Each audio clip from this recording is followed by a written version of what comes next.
Hello dear, today we are going to study about Should Wizard Hit Mummy that has been composed by John Updike. कहानी के अंदर होता क्या है ये समझना है हम सभी को। देखिए बेटा, कहानी का सेंस ये बनता है कि क्या जादूगर को पलटकर मां पर वार करना चाहिए। कहानी हमें क्या समझाती है, ये सारी बातें जो है मैं आज आपके सामने पेश करूंगा।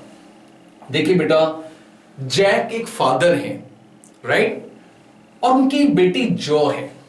हर पिता अपनी बेटी से बहुत प्यार करता है, उसी तरह से जैक जो है अपनी बेटी को बहुत प्यार करते हैं। जैक जब छोटी थी, समझिए जब वो स्कूल भी नहीं जाती थी, उस वक्त जो है जैक अपनी बेटी को कहानी सुनाना शुरू कर देते हैं।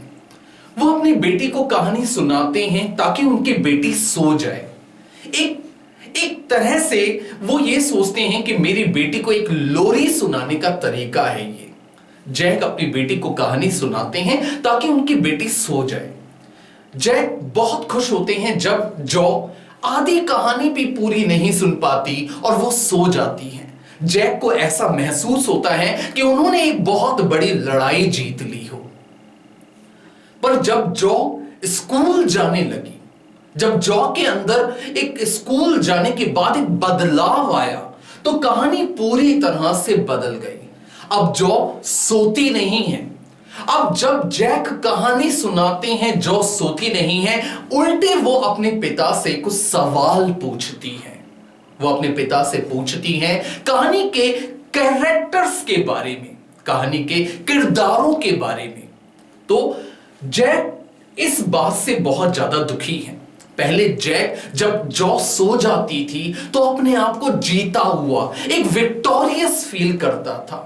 But when he found that Joe has started to ask the question, कि जब जॉ ने कुछ सवाल पूछने शुरू कर दिए तो उसे ऐसा लगने लगा कि कहानी के अंदर जो सेकंड फेस है, यानी कि समझिए कि सेकंड फेस का मतलब है कि अब जो है लड़की बिल्कुल सोती नहीं है और जैक को जो है ये पसंद नहीं है।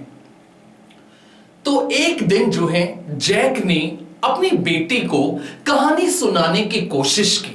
ये सोचा ताकि वो जल्दी सो जाए। उसे अपने घर का फर्नीचर पॉलिश करना है। उसके घर में कुछ दिनों बाद क्रिसमस मनाया जाएगा। शनिवार को वो उस दिन ऑफिस से जल्दी आया, अपनी बेटी के कमरे में गया और कहानी सुनाने की कोशिश की। जब वो कहानी सुनाने की कोशिश करता है तो जैक जो है अपनी बेटी के पास जाता है। जॉ कहती है, पापा अब मुझे आज जो है मेरे मनपसंद कैरेक्टर की स्टोरी सुनाओ। एक्चुअली जॉ स्कूल जाने लगी है। उसने जो है अपने पिता से वो कहानी चाहती है अपने स्कूल की बुक के कैरेक्टर के ऊपर। और तभी जैक ने जो है ये देखा, कहानी के अंदर जो है, यानी कि एक स्टोरी बुक के अंदर जो है एक स्कंक बना हुआ है। पिता ने जो है स्कंक की जो है कुछ क्वालिटीज समझी। स्कंक एक ऐसा जानवर होता है जो बहुत ही ज्यादा गंदी बदबू छोड़ता है। इसके अंदर एक अजीब सी गंदी बदबू होती है। इसके कोई नाखून बड़े बड़े नहीं होते, नोकीले दांत नहीं होते, पर फिर भी जो है खतरनाक जो प्रे एनिमल्स होते हैं वो इससे दूर रहते हैं। क्यों? क्योंकि इसके अंदर जो है बहुत ही ज्यादा गंदी बदबू होती है। स्कंक एक बदबूदार जानवर होता है। जैक ने उसकी क्वालिटी समझ ली। जॉ को जो है इसी कैरेक्टर्स के बारे में कहानी सुननी है। जैक ने जो है कहानी सुनाना शुरू कर दिया। जैक ने कहा, बहुत समय पहले एक पेड़ पर जो है स्कंक का पूरा परिवार रहा करता था। स्कंक के पूरे परिवार में सभी खुश रहा करते थे, सिवाय एक छोटे से स्कंक के, यानी कि परिवार में जो सबसे छोटा स्कंक था, he has the some trouble with his smell। उसको जो है थोड़ी सी दिक्कत थी अपनी स्मेल से, क्योंकि इनकी पूरी की पूरी प्रजाति में गंदी बदबू होती है। इसलिए छोटे स्कंक को सबसे बड़ी दिक्कत यही थी, क्योंकि दूसरे जानवर इसको अपने साथ खिलाते नहीं थे। स्कंक जो है इसी बात से बहुत परेशान रहता था, अकेला महसूस करता था। सोचिए अगर आपके साथ कोई दोस्ती ना करे आपको कितना दुख होगा। स्कंक को यही परेशानी लगती थी। एक दिन जो है किसी ने उसे सलाह दी कि भाई तुम अपनी बदबू से परेशान हो तो वाइज आउल से मिलो, वो तुम्हें सजेशन देगा। तो वो जो है सीधे वाइज आउल के पास गए। वाइज आउल के पास जाकर जो है वाइज आउल ने उसकी परेशानी सुनी। वाइज आउल ने उसकी परेशानी सुनी। उसकी परेशानी सुनने के बाद जो है उसने कहा तुम्हारी परेशानी मैं दूर नहीं कर सकता, क्योंकि ये तुम्हारी सिंस बर्थ प्रॉब्लम है। इस परेशानी को दूर करने के लिए तुम्हें विजार्ड के पास जाना होगा। विजार्ड के पास जाना होगा, you have to go.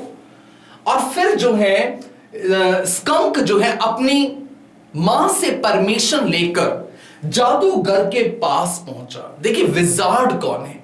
Wizard जो है एक छोटा सा बोना जादूगर है जो काली पहाड़ी पर रहता है, एक सफेद महल में रहता है। जादूगर इसकी बदबू बदल सकता है, स्कंक की बदबू को जो है खुशबू में बदल सकता है। वाइज आउल ने उसे सलाह दी तुम वहां जाओ। उसकी परेशानी लेकर जो है स्कंक सीधे कहां पहुंचा? दो जंगल, दो नदियां पार करके काली पहाड़ी पर पहुंचा। और काली पहाड़ी के बाद जो है वो सफेद महल के सामने पहुंचा। जब वो सफेद महल के पास पहुंचा, इसे बोलते हैं white castles, right?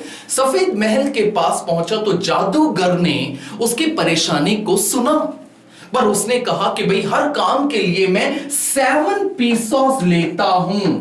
I always take some amount. मैं हमेशा कुछ पैसे लेता हूं किसी भी परेशानी को दूर करने के लिए। मतलब this is a kind of a charge. ये मेरा एक तरह का क्या है? एक चार्ज, एक फीस है। स्कंक के पास सिर्फ 4 पीसोस थे। कितने? सिर्फ 4 पीसोस। और जादूगर की फीस जो है 7 पीसोस थी। अब स्कंक बहुत परेशान हो गया, काफी दुखी हो गया। वो ये सोचता है कि इस परेशानी से दूर मैं कैसे जाऊं, यानी कि ये पैसे मैं कहां से अरेंज करूं। 3 पीसोस मुझे टोटल 7 पीसोस जादूगर को देने, पर मेरे पास तो 4 पीसोस ही हैं। जादूगर ने उसकी परेशानी सुनी। उसका दर्द जादूगर से देखा नहीं गया। जादूगर ने उसे सलाह दी तुम एक काम करो, यहां से सीधे एक जादुई कुआं होगा, उसके पास जो है तुम 3 चक्कर लगाओ, या उस जादुई कुएं के 3 चक्कर लगाओ। हर चक्कर पर तुम्हें 1 पीसोस मिलेगा। हर चक्कर पर तुम्हें 1 पीसोस मिलेगा, उसके 3 चक्कर लगाओ। After taking 3 rounds of the well, 3 चक्कर लगाने के बाद जादूगर ने उससे 7 पीसोस ले लिए, यानी कि हर चक्कर पर जो है स्कंक को 1 पीसोस मिला।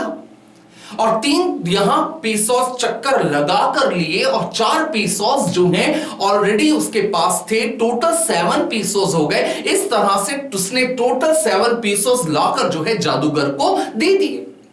जादूगर को 7 पीसोस देने के बाद जो है जादूगर ने उससे पूछा भाई किस तरह की महक तुम चाहते हो?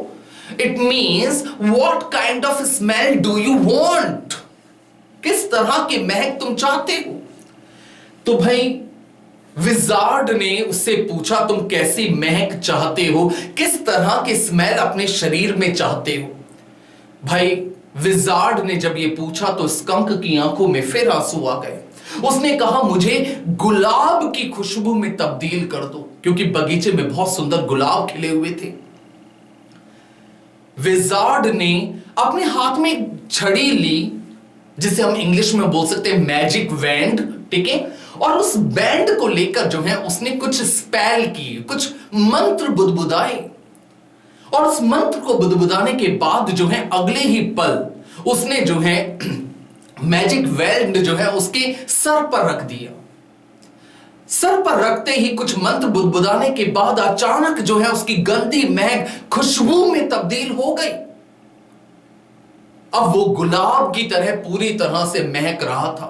स्कंक की जो परेशानी थी, गंदी बदबू, जिससे वो छुटकारा पाना चाहता था, वो पाना चाहता था छुटकारा, क्योंकि वो चाहता था सारे के सारे जानवर अब मेरे साथ खेलें, राइट? अब जो है भाई उसकी गंदी महक पूरी तरह से गुलाब की खुशबू में तब्दील हो गई। जादूगर का मतलब 100 of times he just thanked to the wizard. 100 बार जो है उसने धन्यवाद किया विजार्ड का और उसके बाद अपने घर पहुंचा। सारे के सारे जानवर अब उससे दोस्ती करना चाहते थे, पर स्कंक पहले अपनी मां से मिलना चाहता था। बहुत दिन हो गए वो अपनी मां से नहीं मिला।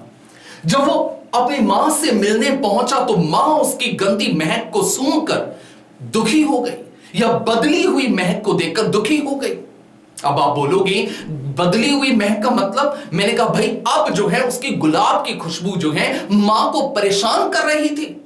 मां चाहती थी कि इस तरह की गंदी महक जो है, मतलब मां को जो है गुलाब की खुशबू एक तरह से उसके लिए, मां के लिए गंदी महक थी। मां नहीं चाहती थी कि स्कंक अपनी महक बदलवाए, क्योंकि अंदर से जो है स्कंक की जो बदबू है वही उसकी पहचान है। हमें अपनी पहचान किसी भी कीमत पर खोनी नहीं चाहिए। और यही हुआ किसके साथ? यही हुआ स्कंक के साथ। स्कंक ने अपनी पहचान खो दी सिर्फ मामूली दोस्तों के लिए। मां नाराज हो गई। मां ने अपने हाथ में एक छाता लिया, अपने बेटे से जो है कहा तुमने अपनी पहचान खो दी है, बताओ ये सब कुछ किसने किया? बेटा डर गया, स्कंक डर गया और इस तरह से जो है वो अपनी मां को लेकर उसी जादूगर के पास पहुंचा। मां इतनी नाराज थी कि मां ने अपने हाथ में एक छाता ले रखा था और अगले ही पल जब वो जादूगर के पास पहुंची अपने बेटे के साथ, उसने जो है छाता उसके सर पर दे मारा। विजार्ड के सर पर जो है उसने छाता दे मारा। अगले ही पल गंदी महक जो है उसने वापस हासिल कर ली, यानी कि जादूगर ने बदल कर जो पहले गुलाब की खुशबू उसे दे रखी थी वो छीन ली और वही गंदी महक जिसमें वो था, शुरू से उसकी जो पहचान थी वही उसने उसे वापस कर दी। कहते हैं बच्चों स्कंक को अपनी पहचान वापस मिल गई। अब स्कंक जो है वापस आया, तभी कहानी के बीच में स्कंक जैसे ही वापस आया, यहां पर जो है जैक ने कहा बेटा कहानी खत्म हो गई। तुरंत जॉन ने कहा पापा कहानी का अंत मुझे समझ में नहीं आया। आप कहते हो कि जादूगर बहुत सुप्रीम पावरफुल इंसान होता है और वो जो है इस तरह से हार गया, इस तरह से वो पिछड़ गया। पापा कहानी का एंड ऐसा नहीं होना चाहिए।